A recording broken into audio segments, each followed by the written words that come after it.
नमस्कार दोस्तों, आज हम आपके लिए लेकर आए हैं एक ऐसी घटना जिसे सुनकर आप भी हैरान हो जाओगे। एसडीएम अंजलि शर्मा अपनी साधारण सी साड़ी में स्कूटी पर सवार तेजी से अपने छोटे भाई की शादी में जा रही थीं, एकदम सादे भेष में।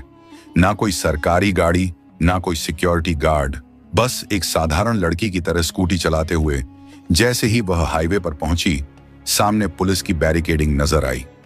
3-4 पुलिसकर्मी सड़क पर खड़े थे और बीच में दरोगा विजय कुमार वर्दी में खड़ा था। उसने सामने आते ही अंजलि को हाथ के इशारे से रुकने को कहा तो अंजलि शर्मा ने स्कूटी साइड में लगा दी। दरोगा की आवाज में रुकावट थी। कहां जा रही हो? दरोगा ने सवाल किया। मेरे भाई की शादी है, वहीं जा रही हूं, अंजलि ने शांत लहजे में जवाब दिया। दोस्तों, वीडियो को अंत तक जरूर देखना और अगर आपने अभी तक हमारे चैनल बोल्ड स्टोरीज को सब्सक्राइब नहीं किया है तो प्लीज सब्सक्राइब जरूर कर लें।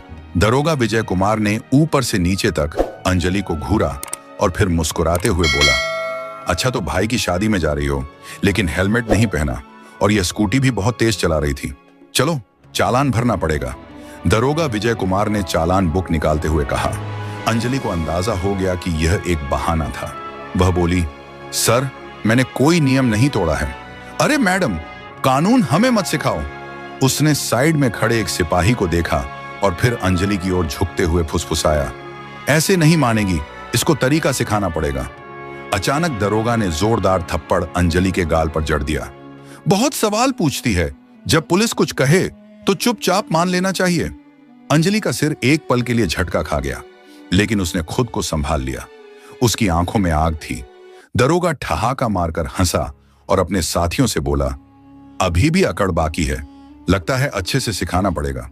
एक सिपाही आगे बढ़ा और बोला, मालिक थाने ले चलो, वहां आराम से मामला देख लेंगे। दरोगा सिर हिलाकर बोला, हाँ इसे थाने ले चलते हैं, तब समझ आएगा कि पुलिस से कैसे बात की जाती है। एक सिपाही ने अंजलि का हाथ पकड़कर खींचा। चल जीप में बैठ। अंजलि ने अपना हाथ झटका और गुस्से से बोली, हिम्मत मत करना। दरोगा का पारा चढ़ गया। उसने अपने एक आदमी से कहा, इसका घमंड तोड़ो। एक सिपाही ने आगे बढ़कर अंजलि के बाल खींचे और जबरदस्ती घसीटने की कोशिश की। अंजलि दर्द से कराह उठी, लेकिन अब भी अपनी पहचान छुपाए रखी। वह देखना चाहती थी कि यह लोग कितनी गिरी हुई हरकत कर सकते हैं। तभी एक पुलिस वाले ने गुस्से में उसकी स्कूटी को लात मार दी। बड़ी शरीफ बनती है, अब तेरा खेल खत्म। अंजलि पूरी तरह समझ गई थी कि यह लोग कितने नीचे गिर सकते हैं। दरोगा की आंखों में गुस्सा था। उसने जोर से चिल्लाकर कहा, बहुत देखे हैं तेरे जैसे अकड़ू लोग, पुलिस से भिड़ेगी, अभी मजा दिखाता हूं, ले चलो इसे थाने, वहीं समझाएंगे। एसडीएम अंजलि शर्मा अब भी चुप थीं। उन्होंने अपनी पहचान बताने का कोई इरादा नहीं किया। वह देखना चाहती थीं कि प्रशासन कितना नीचे गिर चुका है, कितनी हद तक ये लोग अत्याचार कर सकते हैं। दरोगा विजय कुमार अब झुंझला चुका था। उसके सामने एक लड़की खड़ी थी जिसने उसके तमाचे खाए, जिसके बाल खींचे गए, जिसे हाथ पकड़कर खींचा गया, लेकिन वह अब भी चुप थी। दरोगा ने सिपाहियों को घूरते हुए कहा, ले चलो इसे थाने, वहीं देखेंगे इसका क्या करना है। 2 सिपाही अंजलि के दोनों हाथ पकड़कर घसीटने लगे। छोड़ो मुझे, अंजलि पहली बार जोर से बोली। दरोगा हंसा, अब जुबान खोली, चलो थाने में देखेंगे कितना बोलती है। थाने में घुसते ही दरोगा ने जोर से चिल्लाया, बोलो चाय पानी लाओ, एक स्पेशल केस आया है। अंजलि अब भी शांत थी। वह देख रही थी कि आम जनता के साथ पुलिस कैसा व्यवहार करती है। दरोगा ने अपने जूनियर से फुसफुसाया, क्या केस सर? दरोगा हंसा, कोई भी चोरी झेबख्तरी, बस अंदर डालना है। अंजलि सब सुन रही थी, लेकिन अब भी कोई प्रतिक्रिया नहीं दी। दरोगा टेबल पर बैठ गया और कलम घुमाते हुए बोला, नाम बता, घर का पता बता। अंजलि चुप रही। दरोगा ने फिर से पूछा, नाम क्या है? अंजलि अब भी चुप रही। दरोगा ने मेज पर जोर से हाथ मारा, सुनाई नहीं देता तुझे? नाम बता अपना। नेहा कपूर। अंजलि ने झूठा नाम बताया। दरोगा हंसा, बहुत समझदार है तू, लेकिन ज्यादा चालाकी मत कर, वरना बड़ी गलती होगी। अंजलि को जबरदस्ती लॉकअप में डाल दिया गया। एक गंदा बदबूदार कमरा जहां पहले से 2 महिलाएं बैठी थीं। क्या किया तूने? एक औरत ने पूछा। कुछ नहीं, अंजलि ने हल्की मुस्कान दी। अब वह देख रही थी कि प्रशासन कितना गंदा हो चुका है। अगर एक एसडीएम तक को इस तरह बिना सबूत अंदर कर सकते हैं तो आम जनता का क्या हाल होगा। अंजलि अब लॉकअप के अंदर थी। वह बस देख रही थी, सुन रही थी और सब कुछ समझ रही थी कि आखिर प्रशासन कितना गिर चुका है। वह हर हर पर गौर कर रही थी। दरोगा ने एक फर्जी रिपोर्ट तैयार करवाई। इस पर चोरी और ब्लैकमेलिंग का केस डाल दो, दरोगा ने फाइल को ठोकते हुए कहा। सिपाही जिज्ञासु था, लेकिन सर, बिना सबूत के? दरोगा हंस पड़ा। सबूत? इस थाने में सबूत बनाए जाते हैं। थोड़ी देर बाद एक सिपाही आगे बढ़ा और जोर से अंजलि के कंधे पर धक्का मारा। अंजलि दीवार से टकराई, लेकिन उसके चेहरे पर कोई डर नहीं था। दरोगा ने हाथ उठाया और थप्पड़ मारने ही वाला था कि रुक जाओ। दरवाजे पर एक पुलिस अधिकारी खड़ा था, दरोगा राहुल सिंह। थाने में उसकी छवि थोड़ी ईमानदार अफसर की थी। उसने थाने के अंदर की महिलाओं को देखा। उनकी हालत देखकर उसके माथे पर शिकन आ गई। ये सब क्या हो रहा है? उसने सख्त आवाज में पूछा। दरोगा विजय कुमार मुस्कुराया। कुछ नहीं सर, एक सड़क छाप लड़की ज्यादा होशियारी दिखा रही है, जरा सबक सिखा रहे हैं। राहुल ने गौर से अंजलि को देखा। उनके हाव भाव किसी साधारण महिला जैसे नहीं थे। इसका क्या जुर्म है? राहुल ने विजय कुमार से पूछा। विजय कुमार हड़बड़ा गया। सर, इसने चेकिंग के दौरान बदतमीजी की थी। राहुल सिंह को कुछ गड़बड़ लगी। राहुल ने अंजलि की तरफ देखा। तुम्हारा नाम क्या है? अंजलि शांत थी।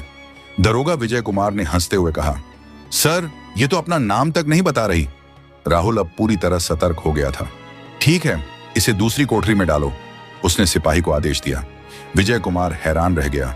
सर, लेकिन मैं देखूंगा कि यह कौन है, राहुल सिंह ने सख्ती से कहा। राहुल सिंह के आदेश पर अंजलि को एक दूसरी कोठरी में डाल दिया गया।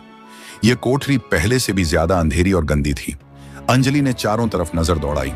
कमरे में एक टूटा हुआ टेबल और एक जंग लगा लोहे का रॉड पड़ा था। अंजलि अब इस प्रशासन का गंदा चेहरा और गहराई से देख रही थी। यह सिस्टम कितना गिर चुका है, उसका हर मिनट का अनुभव यह साबित कर रहा था कि कानून सिर्फ कागजों में ही था। अचानक एक सिपाही भागते हुए आया। सर, एक बड़ी गाड़ी बाहर खड़ी है। विजय कुमार चौंका। गाड़ी? कौन आया है? सिपाही ने घबराकर कहा। सर, गाड़ी सरकारी है। सिपाही बाहर गया, लेकिन जैसे ही उसने गाड़ी के अंदर झांका, उसकी आंखें फटी रह गईं। सिपाही हड़बड़ाते हुए अंदर आया और धीरे से बोला, सर, क्या हुआ? कौन है? विजय कुमार झुंझला उठा। सिपाही ने कांपते हुए कहा, सर, डीएम साहब। विजय कुमार का चेहरा सफेद पड़ गया। राहुल सिंह भी चौकन्ना हो गया। अब मामला बहुत बड़ा हो चुका था। डीएम साहब ने थाने में कदम रखा। उनकी आंखों में गुस्सा था। उन्होंने विजय कुमार की ओर देखा और कड़क आवाज में पूछा, दरोगा विजय कुमार, क्या चल रहा है यहाँ? विजय कुमार घबराया हुआ बोला, सब ठीक है सर, कुछ नहीं, बस एक मामूली केस था। डीएम साहब ने टेबल पर पड़ी अंजलि की फाइल उठाई और ध्यान से पढ़ी। उनका माथा सिकुड़ गया। फिर उन्होंने अंजलि की ओर देखा। इस महिला पर 420 और ठगी का केस। डीएम साहब की आवाज गूंज उठी। उन्होंने विजय कुमार की ओर देखा। क्या सबूत है तुम्हारे पास? विजय कुमार अब पूरी तरह फंस चुका था। डीएम साहब ने अंजलि से सीधा सवाल किया, आपका नाम? अंजलि ने हल्की मुस्कान दी और पहली बार अपना नाम बताया, अंजलि शर्मा, एसडीएम। पूरा थाना हक्का बक्का रह गया। विजय कुमार के हाथ पैर कांपने लगे। सारे पुलिस वाले चौंक कर खड़े हो गए। विजय कुमार के पैरों तले जमीन खिसक गई। ऐसा डीएम मैडम जिसे वह ठग समझकर फर्जी केस में फंसा रहा था, वह खुद एसडीएम निकली। थाने के सारे पुलिसकर्मी सख्ते में आ गए। डीएम साहब ने घूरते हुए कहा, दरोगा विजय कुमार, तुम्हारी हिम्मत कैसे हुई एसडीएम मैडम पर झूठा केस डालने की? विजय कुमार कुछ बोलने ही वाला था कि राहुल सिंह ने तेज आवाज में कहा, सर, मैंने पहले ही कहा था कि कुछ गड़बड़ है। अब विजय कुमार अकेला पड़ चुका था। अंजलि ने अब अपना असली रुख दिखाया। उन्होंने शांत लेकिन सख्त आवाज में कहा, दरोगा विजय कुमार, तुम सस्पेंड हो। तुम्हारे खिलाफ विभागीय जांच होगी और तुम पर केस दर्ज किया जाएगा। विजय कुमार के होश उड़ गए। सारे पुलिसकर्मी अब विजय कुमार से दूरी बनाने लगे।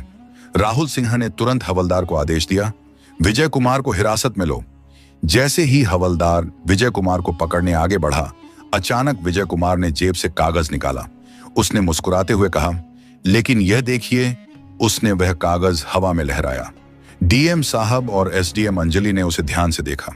विजय कुमार ने ठाका लगाया, यह रहा मेरा ट्रांसफर ऑर्डर। 3 दिन पहले ही मेरा ट्रांसफर हो चुका है तो अब आप मुझे सस्पेंड नहीं कर सकती। थाने में फिर से सन्नाटा छा गया। अंजलि ने कागज अपने हाथ में लिया और गौर से पढ़ा। क्या यह असली है? डीएम साहब ने कड़े स्वर में पूछा। डीएम साहब ने राहुल सिंह की ओर देखा और बोले, इस कागज की तुरंत जांच करो।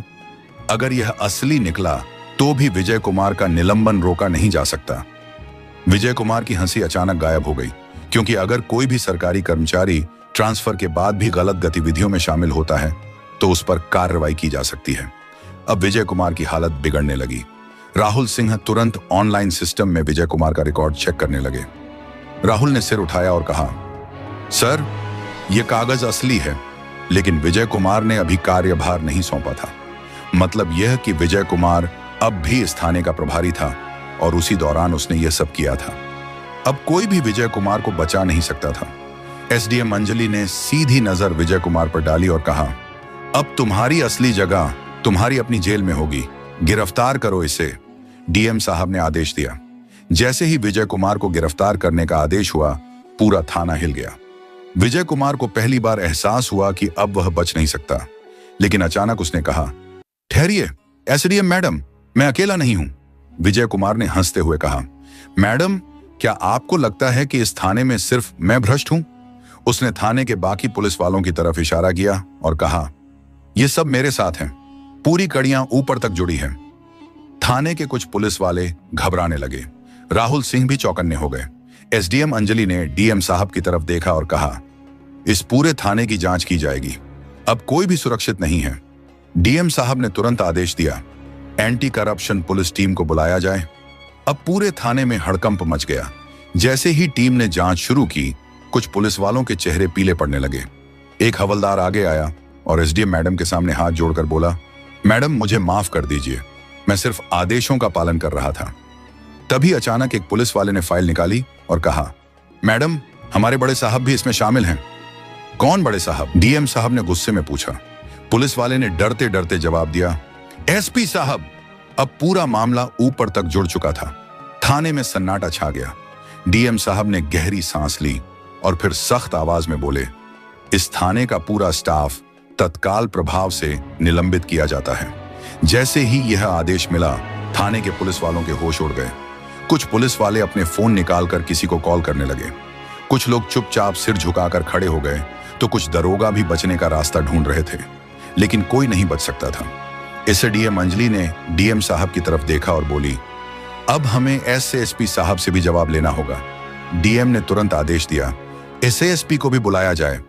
अब इस मामले ने पूरे जिले में हलचल मचा दी थी। थाने के बाहर कुछ पत्रकार गुप्त रूप से खड़े थे। जैसे ही उन्हें भनक लगी कि पूरा थाना सस्पेंड हो चुका है, वे तुरंत खबर फैलाने लगे। अब मामला खुलकर सामने आने वाला था। तभी एक काले शीशे वाली गाड़ी थाने के सामने आकर रुकी। एसएसपी साहब खुद आ गए थे। एसएसपी साहब थाने पहुंचे। उन्होंने चारों तरफ नजर दौड़ाई। पूरा थाना सस्पेंड हो चुका था। उन्होंने गुस्से में कहा, यह क्या नाटक चल रहा है? लेकिन एसडीएम अंजलि शांत थी। उन्होंने एसएसपी की आंखों में देखते हुए कहा, आपको लगता है कि आप बच जाएंगे? राहुल सिंह ने एसडीएम को एक फाइल दी। यह फाइल एसएसपी साहब के भ्रष्टाचार के सबूतों से भरी थी। अंजलि ने ठोस आवाज में कहा, एसआईएसपी साहब, ये देखिए आपके सारे काले कारनामे। अब एसआईएसपी के चेहरे से पसीना टपकने लगा। डीएम साहब ने आदेश दिया, एसआईएसपी को तुरंत गिरफ्तार करो। अब पूरी पुलिस फोर्स हैरान थी। इतने बड़े अधिकारी को पहली बार किसी ने खुली चुनौती दी थी। जैसे ही एसआईएसपी की गिरफ्तारी हुई, पूरा मामला हिल गया। अब यह मामला राज्य स्तर तक पहुंच गया था। मुख्यमंत्री ने तुरंत आदेश दिया, जिले के सभी भ्रष्ट अधिकारी गिरफ्तार किए जाएं। इस आदेश के बाद 40 से ज्यादा पुलिस अधिकारी, 10 से ज्यादा आईएएस अफसर और कई राजनेता गिरफ्तार कर लिए गए। एसडीएम अंजलि शर्मा की ईमानदारी ने सिस्टम को हिला दिया था। पूरे प्रकाशपुर जिले में एक नया प्रशासन लाया गया। भ्रष्टाचार पर अब कड़ी नजर रखी जाने लगी। अब एसडीएम अंजलि का मिशन पूरा हो चुका था। उन्होंने दिखा दिया कि ईमानदारी से पूरा सिस्टम बदला जा सकता है। तो दोस्तों, आपको ये वीडियो कैसी लगी? अगर अच्छी लगी हो तो प्लीज वीडियो को लाइक और हमारे चैनल बोल्ड स्टोरीज को सब्सक्राइब जरूर कर लेना। धन्यवाद।